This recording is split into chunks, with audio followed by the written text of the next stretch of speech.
हरे कृष्णा, राधे राधे। आप सभी का बहुत बहुत धन्यवाद मेरे चैनल पर आने के लिए।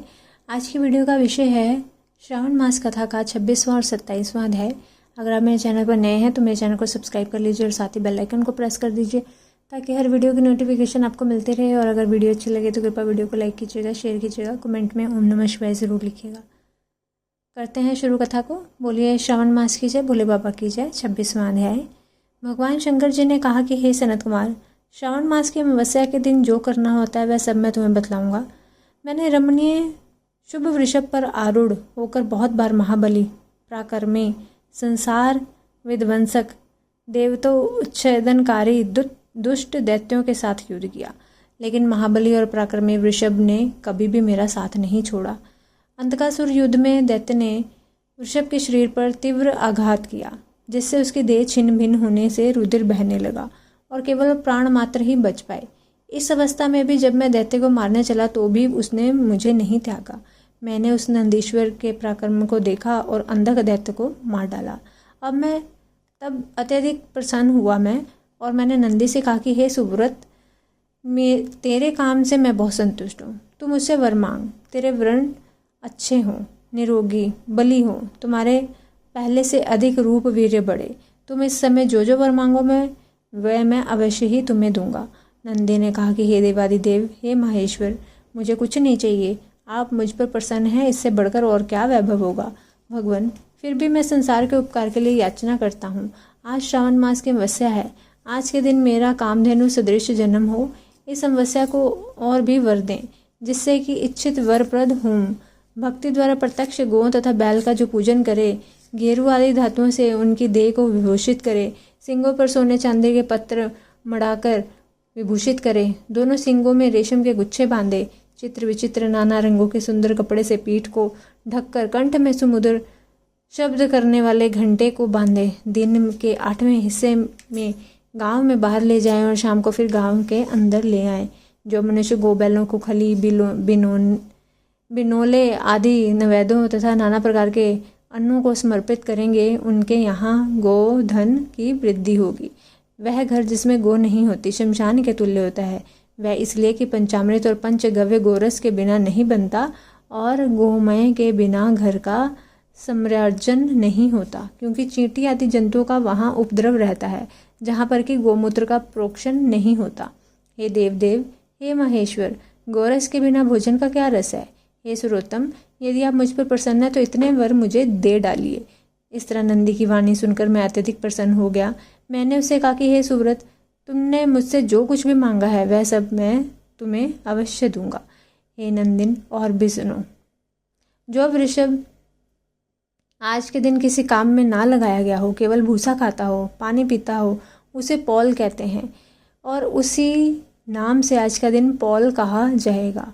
आज के दिन मनुष्य को अपने सगे संबंधियों के साथ मिलकर बड़ा भारी उत्सव मनाना चाहिए। जितने वर तुमने मांगे हैं मैंने तुमको दे दिए हैं। आज का उत्तम दिन जगत में पोला के नाम से विख्यात होगा। मनुष्य को आज के दिन सब इच्छाओं को पूर्ण करने वाले बैलों का उत्सव मनाना चाहिए। अब मैं तुम्हें कुशाग्रहण, कुशोत्पाटनी विधि कहूँगा। श्रावण अमावस्या के दिन स्नान आदि करके पवित्र होकर कुशोत्पाटन करना चाहिए।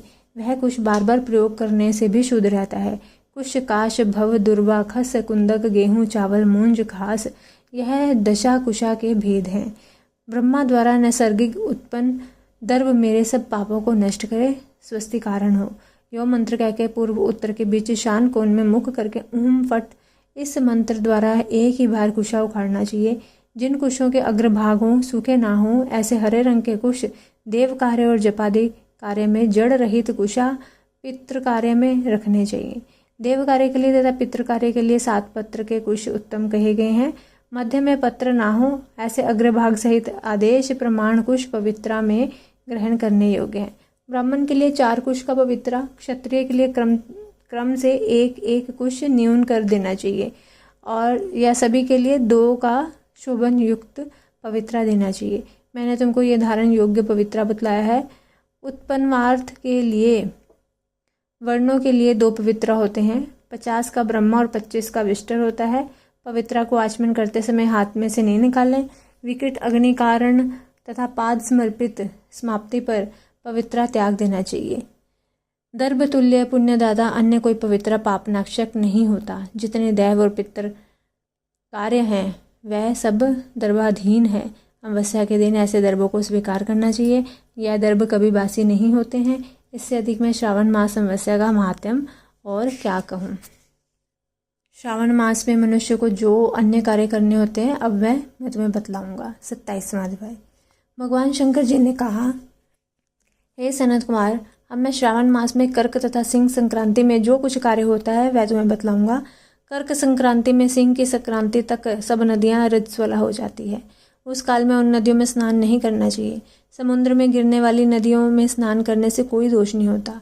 कुछ मुनियों का कहना है कि कर्क संक्रांति से दक्षिणा दिशा स्थित भगवान अगस्त्य के उदय काल तक नदियां रजस्वला रहती हैं। ग्रीष्म ऋतु में भूमि पर जो नदियां सूख जाती हैं वह अल्प जल वाली छोटी नदियां तब तक रजस्वला रहती हैं। अपने आप जिन नदियों की गति बहाव 8000 धनुष 32 हाथ ना हो, उन नदियों में वर्षा ऋतु में 10 दिन तक स्नान नहीं करना चाहिए। उन नदियों को नदी ना कहकर गर्भ गहरी कहना चाहिए। कर्क संक्रांति के आरंभ में बड़ी नदियां रसवला हो जाती हैं। जैसे स्त्रियां 3 दिन तक अपवित्र रह के चौथे दिन पवित्र होती हैं, वैसे ही महानदियां भी 3 दिन तक अपवित्र रह के चौथे दिन पवित्र होती हैं। अब मैं उन नदियों का वर्णन करूंगा, तुम ध्यानपूर्वक सुनो। गोदावरी, भागीरथी, तुंगभद्रा, वेणिका, तापी और प्योष्णी, ये 6 महानदियाँ विंध्याचल पर्वत के दक्षिण में बहती हैं। भागीरथी, नर्मदा, यमुना, सरस्वती, विशाखा तथा वित्सता, ये 6 महानदियाँ विंध्याचल पर्वत के ऊपर बहती हैं। 12 महानदियाँ देवऋषि क्षेत्र से प्रादुर्भूत होती हैं। देविका, कावेरी, वज्रा और कृष्णा, ये 4 नदियाँ कर्क संक्रांति हो जाने पर एक दिन रजस्वला होती हैं। कर्क संक्रांति से 3 दिन गौतमी नदी रजस्वला होती है। चंद्रभागा, सती सिंधु, सरयू, नर्मदा, गंगा, यमुना, पलक्षधारा और सरस्वती, ये 9 नदियाँ एवं नद नाम सुविख्यात क्षोण, सिंधु, हरिण्य, कोकिल, अरित, घग्गर, शत्रदु, ये 7 पवित्र रहती हैं। यह रजस्वला नहीं होती हैं। धर्मदर्भा, गंगा, यमुना तथा सरस्वती, ये सब काल में गुप्त रजोदोष देने वाली होती हैं। यह सदा ही पवित्र हैं। जो नदियाँ तट निवासी हैं उन्हें रजस्वलाजन्य पाप नहीं लगता। रजोदुष्ट जल भी गंगा जल से मिलने से पवित्र हो जाता है। बकरी, गौ, भैंस, प्रसूता स्त्री और भूमि में नवीन जल या 10 रातों के पश्चात शुद्ध होते हैं। जहाँ पर कूप और बावली ना हो वहाँ पर नदी का जल अमृत तुल्य है। रजोदुष्ट समय में भी ग्राम निवासियों को नदियों का जल प्रयोग करने में कोई पाप नहीं लगता। अन्न द्वारा जल के निर्गत करने पर भी रजोजन्य पाप नहीं होता। श्रावणी उत्सर्ग पाप, प्रातः स्नान, विपत्ति, चंद्र ग्रहण और सूर्य ग्रहण के समय रजोदोष नहीं होता। अब मैं सिंह संक्रांति पर गो प्रसव के फल को बतलाऊंगा। सिंह के सूर्य हो जाने पर जिसकी गो ब्याही हो उसकी 1 मास के अंदर निश्चय ही मृत्यु हो जाती है। उस समय की गो प्रसव शांति अब मैं तुम्हें बतलाऊंगा, जिसके करने से मनुष्य सुखी हो जाता है। उस समय में ब्याई गई गो की ही ब्राह्मण को दान दे देनी चाहिए। पीली सरसों तथा शुद्ध गो घृत द्वारा होम कराना चाहिए। श्री सूक्त या शांति सूक्त द्वारा स्नान करना चाहिए। घी और तिल की 1008 आहुतियाँ देनी चाहिए। उपवास करके ब्राह्मण को निश्चित दक्षिणा देनी चाहिए। सिंह राशि में सूर्य के आने पर गो ब्याई हो तो निश्चित ही कोई अनिष्ट होगा। उसकी शांति के लिए यह उपाय करना चाहिए। अस्यावाम, इस सूक्त के साथ तथा तदिष्णु, इस मंत्र से तिल घी द्वारा 108 होम करने चाहिए तथा मृत्युंजय विधान द्वारा 10,000 हवन करना चाहिए। ऐसा करने से मनुष्य को किसी भी प्रकार का भय नहीं सताता। इसी तरह यदि श्रावण मास में घोड़ी ब्याई हो तो शांति कराने से दोष मिट जाते हैं।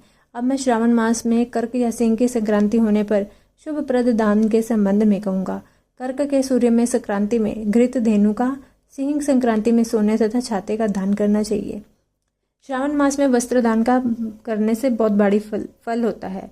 श्रावण मास में भगवान श्रीधर की प्रीति के लिए साधक को घृत कुंभ, घृत धेनु तथा फलों का दान करना चाहिए। मेरे संतोष के लिए इस महीने में अन्य दान भी करने चाहिए। अन्य महीनों की अपेक्षा इस महीने में किया गया दान अक्षय फल देने वाला होता है। मुझे इस महीने से अधिक प्रिय महीना और कोई नहीं है। मैं श्रावण मास के आने की प्रतीक्षा करता रहता हूँ। जो इस महीने में व्रत करेगा वह विशेष रूप से मेरी कृपा का पात्र होगा, क्योंकि ब्राह्मणों का राजा चंद्रमा और प्रत्यक्ष देवता सूर्य है। यह दोनों मेरे नेत्र हैं। अतः उसकी संक्रांति संज्ञा कर्क संज्ञा और सिंह संज्ञा हुई। इससे अधिक महात्म्य मैं और क्या कह सकता हूँ।